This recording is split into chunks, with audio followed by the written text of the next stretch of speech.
You now tuned into the hottest podcast in the world, the Stay Woke Podcast, right here on TheSonicBreakdown.com. Welcome back to another Stay Woke Podcast. This is your boy, D-Ray Brinson, and you know the Stay Woke Podcast is presented by TheSonicBreakdown.com. So today's episode is going to be a kind of an impromptu episode, because if you haven't heard, you're slipping. Kendrick Lamar dropped a new track last night called The Heart Part 4. This is the first track that he's released in a while since Untitled Unmastered, which we reviewed on TheSonicBreakdown.com under the breakdown page, so check that out.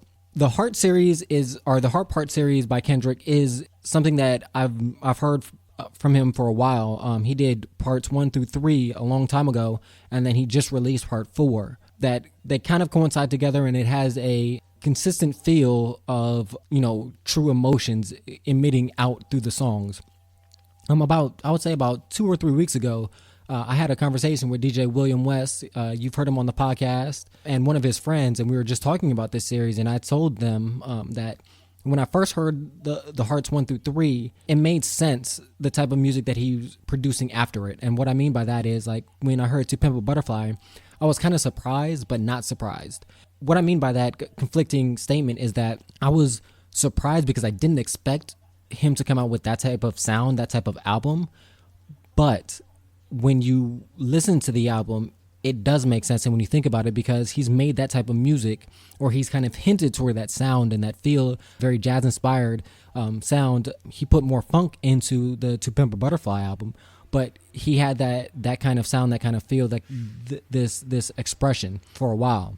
So now I want to talk to you guys about the Heart Part series, and then I'll finish this podcast off with telling you about the Heart Part 4. So let's go through each part individually. For the Heart Part 1, Kendrick has a flowing over I'll say a classic late 90s production that a lot of us know, especially the hip hop heads. Umi Says. That's usually, you can go to any hip hop head and you say Umi Says, and they automatically go, oh, that production, that track, Mos Def killed it. And Kendrick is flowing over this track on this freestyle, and he's basically letting us know what makes up his heart, or that's the interpretation that I took of it. He lists a lot of things that I think are components of what makes up his heart, or what makes up him, and the image and that he's trying to, not necessarily that he's trying to portray, but what's in him, and that he's trying to emit to the world so they can see what's in his heart. Some of those things are God, love, Tupac, Big Pun, Eazy-E, all the way to Bill Cosby, of how Bill Cosby influenced just a lot of us, especially a lot of the black youth, especially in my generation and younger and older, just because he was that influential, as well as Compton. And Compton kind of pulls it all together and kind of is the housing for all of these different conflicting emotions and ideas. And he's basically, to me, saying that, he's intimating that he's more complex than a lot of people tend to give people credit for. People tend to box people into one section of, oh, he's a conscious rapper, or he's a gangster rapper, where he's kind of saying that, I'm all of those things in one, and at different points and different times, those are going to come out. So that's why, the Eazy-E, that gangster, then you talk, he has Bill Cosby, which is totally different than Eazy-E in some respects. And then you have God and Love, which can be juxtaposed against some of the things that he might be saying or rapping about, to show that, yeah, we are more complex. He also gives a shout out to a lot of his contemporaries, letting them know that they affect him emotionally in producing the type of music that we're hearing. As the track continues, you can tell that he's getting more emotional, or that's what his voice is portraying. You hear it with the crackling in his voice, and the cadence is getting steadily getting faster. On the Heart Part 2, that is, I first heard that on Overly Dedicated. There's a mixtape out there. You should check it out. It's a very good mixtape. Personally, I think Section 80 is his best mixtape. That was before his studio releases, which was Good Kid, Mad City, and To Pimp a Butterfly, and Untitled Unmastered. As I stated prior, we have reviews on Untitled Unmastered as well as To Pimp a Butterfly on TheSonicBreakdown.com under the Breakdown tab. The production on the Heart Part 2 is softer than Part 1 in essence.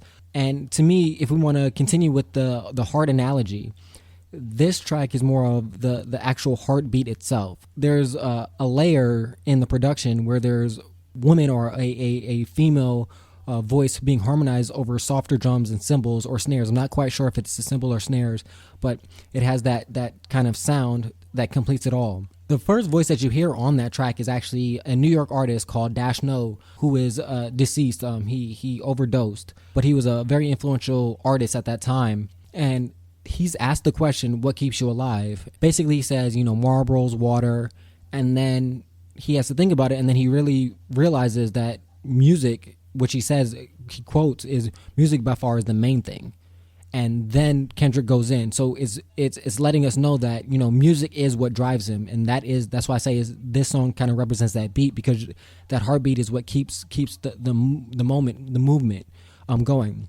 So Kendrick tells us that at the end of the day, all he cares about is his music, and he's impacting the influences he has through it. He also understands that the music can affect people's lives. It has this impact on their lives. So he wants to make sure that every line, every word, every note, every sound of the music that he's actually releasing and allowing outsiders to hear, that it has the thought and the right tone that he wants to set. It doesn't necessarily have to be, let's say, very conscious or whatever, but in the fact that he wants to make sure that message, that whatever message he's trying to portray is portrayed accurately, and he's putting in that time and that thoughtfulness into his music. And I think that's important, because I think that's something that is missing nowadays in music. And I wouldn't say it's missing more than any other time. I just think we have sort of a revisionist history where we think, the 90s was better. But if you think about it, every generation, every group, there's always the ones that really are dedicated to the craft and are focusing on and are paying attention to every note, every line, like Kendrick is saying here. And then you have others that are kind of just riding the wave or in that vibe. And that kind of brings me to something that I saw on ESPN earlier about, I think it's a player from the Miami Dolphins that just recently retired after having several concussions. And he was saying that everybody in the NFL doesn't love it like we think they do. And so this kind of relates to this, is because the same thing, I think there's artists out there that don't love the art itself, and they're more in love with what it can provide. You can definitely tell the difference if you listen hard enough, that the ones that really love it are putting in more work. They're taking their time and they're constructing better pieces of art, where the other ones that aren't, and they're seeing it as more of a job, of more of want to benefit off the products of being a rapper, is they're kind of riding on just the vibe. I'm not saying there's anything wrong with either, but I just tend to gravitate to the ones that are putting in the work and actually are in love with it versus just trying to get a paycheck. And so this is something that I kind of feel like is said through this individual track.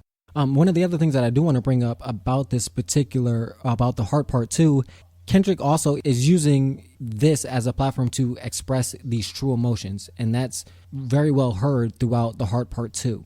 Moving on to the Heart Part 3, this is actually one of my favorite of the three, just because it gets me motivated. It's very uplifting, motivating to me to keep with the heart analogy. This track is more of like the actual contraction of the heart.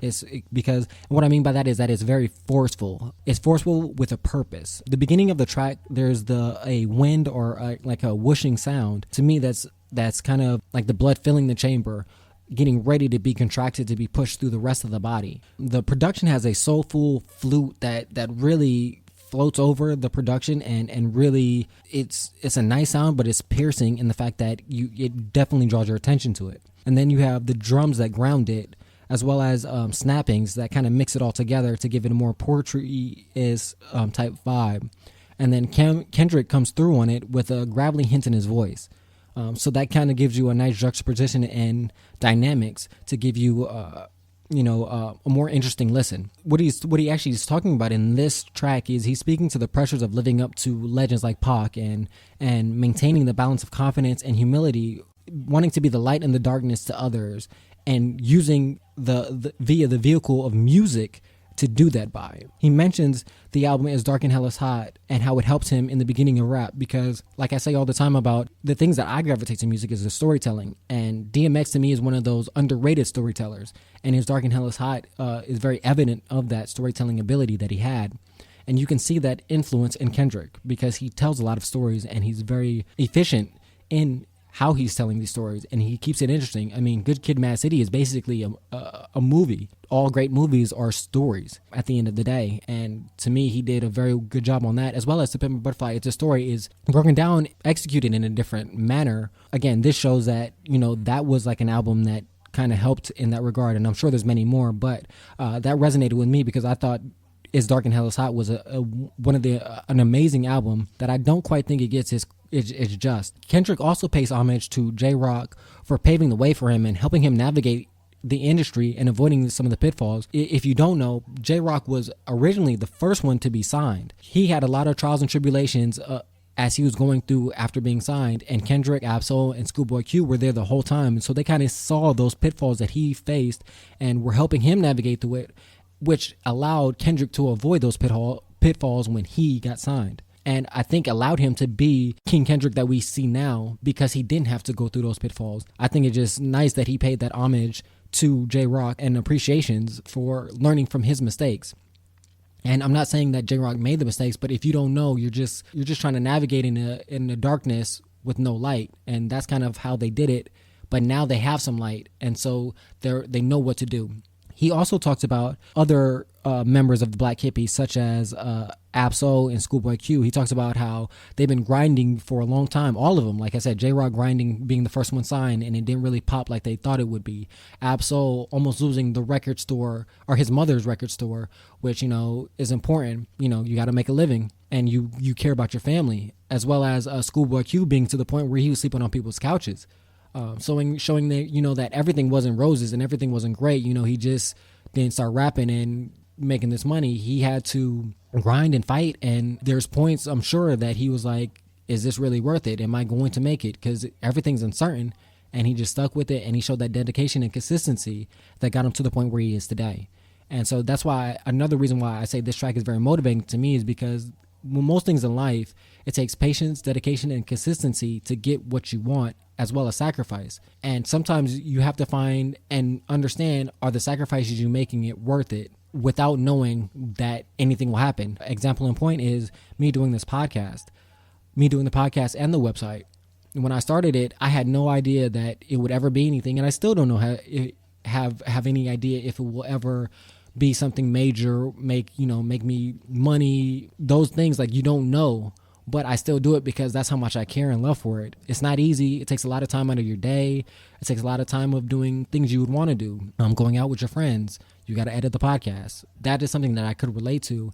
And like I said, it just keeps me motivated to saying that I'm going to continue doing my passion. And if you work hard enough, long enough, and you really do put in the time to improve on your craft, it will pay off. It might not pay off to the extent of, being a Kendrick Lamar, but it will pay off because I believe all hard work, it gets rewarded some way and somehow. Continuing on with this track, there is a point, especially towards the end of the track, where Kendrick's voice increases slightly, so slight and aggressively that you might not notice, as well as in cadence, that you might not catch it until he's already at his, what I'll say is the Flash, or the Marvel people out there, just means he's at that point where he's rapping really fast, that fast cadence. I thought that was important because, like I said, if this is the contraction part of the heart, there is a point where that blood is rushing to the rest of your body in essence, and that's where I felt that's what that part was signalizing, as well as the amount of emotions that he's pouring out into the song, that he's saying, this is my heart, I'm giving you it all, I'm giving everything I have, I'm giving you it all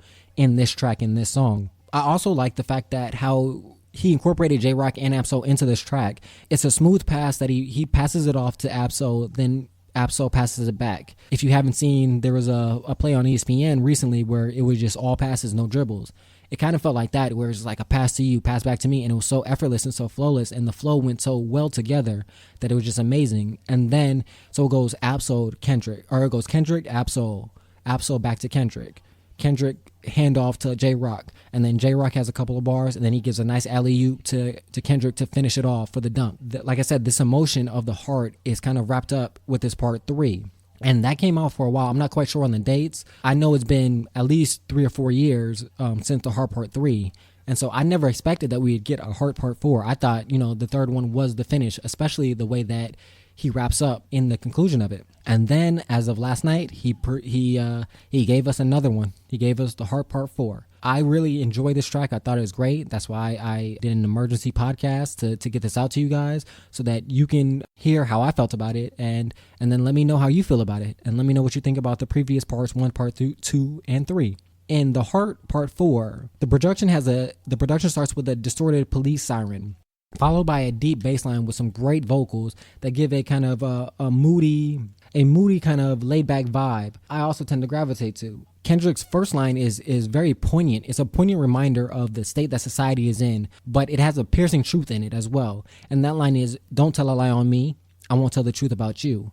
And especially in the climate that we're living in today, where facts, truths, and lies are all getting blurred together, as well as, to me, this line also says not just that, but it also says like the non-vindictive kind of spirit that I hope that I have is, I'm not going to necessarily, tell you what I think is wrong with you or whatever like that. But if you lie on me, I'm going to have to bring that to light to clear my name, in essence. Not wanting to do it, but being in a position where if I have to, I will. I just thought that was a very interesting concept. In the first verse, Kendrick is letting us know about the expectations he has, the expectation that he feels is on him, and that I assume that he holds himself up to as well, as in being the savior of hip hop, as well as the opportunities that his talent has given him, such as traveling the world, meeting all these different peoples, all these cultures, being afforded opportunities financially as well as others to garnish, things that you wouldn't be able to without the talent as well as the notoriety that he's garnered. He also informs us that he understands that money can be a distraction. And this automatically took me to an interview that I recently saw with Dave Chappelle. And in this interview, Dave Chappelle is talking about a story of how an African tribe finds water. And the way that this tribe finds water is they dig a hole in the ground, a small hole, and they fill it with salt. Then baboons, and they usually do this in an area where there's an abundance of baboons, or there's, an area where baboons tend to be seen or I guess foraging or hunting, whatever. And so these baboons then see the salt because they love salt.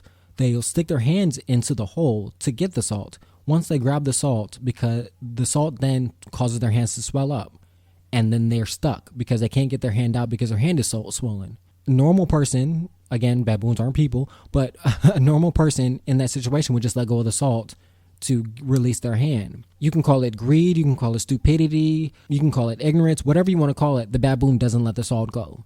And so that's how the people from that tribe, then they capture the baboon and put it in a cage and feed it tons and tons of salt. Once they feed it enough salt, or what they determine is enough salt, they let the baboon go. And just like anybody, if you drink a lot of salt, or eat a lot of salt, you will become very thirsty. So that baboon then immediately goes to find water. And they're better at finding water than we are. And so the people of that tribe then track and follow that baboon, and it leads them to water. What I think Dave Chappelle was saying by this example and this story is that he was comparing this to how he felt leaving the Dave Chappelle show. Is that kind of the money that was being thrown at him and given to him was kind of that trap.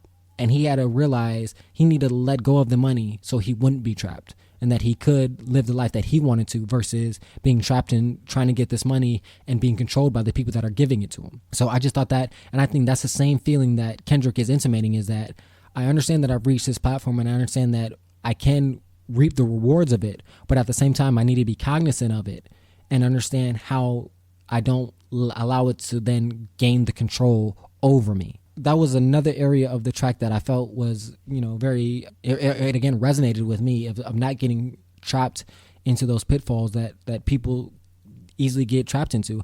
Jay-Z talked about it on about Hollywood, how the glitz and the glamour can get you trapped. So there's varying ways to get trapped in society, and money is a major one. I would say about a quarter of the way through the track, there's a beat switch as well as a mood change.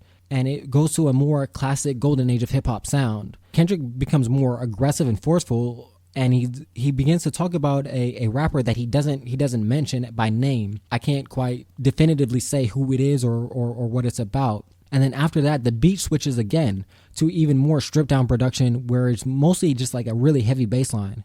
And Kendrick at this point is saying, he's letting that rapper know that, again, we don't know the name of it. When it comes to this lyrical shit, you don't want to fuck with me, in essence. And he says it in such a braggadocious manner. It can be taken as cocky and confident, but we all know in rap and in the music industry, that's not uncommon. The great ones have to have that attitude. That can be related to sports as well. Michael Jordan had that attitude. Larry Bird had that attitude. Everybody loves Magic Johnson, but Magic Johnson had that killer instinct as well. And so he's basically saying that, like, really, man, you don't want to take it there with me because I got this. and I'm not scared of anybody or anything because I know my talent and the work that I put in to maintain and have this talent. He also talks about, and then he also addresses Donald Trump in a group of people that in the group that he's saying kind of taking shots at. K. Dot then also talks about how him and Top Dog are dealing or are playing rock, paper, scissors in the courtroom, kind of making light of a courtroom situation. I believe that he's referring to, there was an incident that I read on Twitter. Again, I can't validate how truthful or how accurate the source was. There was a Toronto Raptor that released a track that had a Kendrick verse on it. This Toronto Raptor is now suing Kendrick and TDE because TDE or Top Dog told him to take down the Kendrick's verse, and Toronto Raptor is saying, well, I paid for the verse.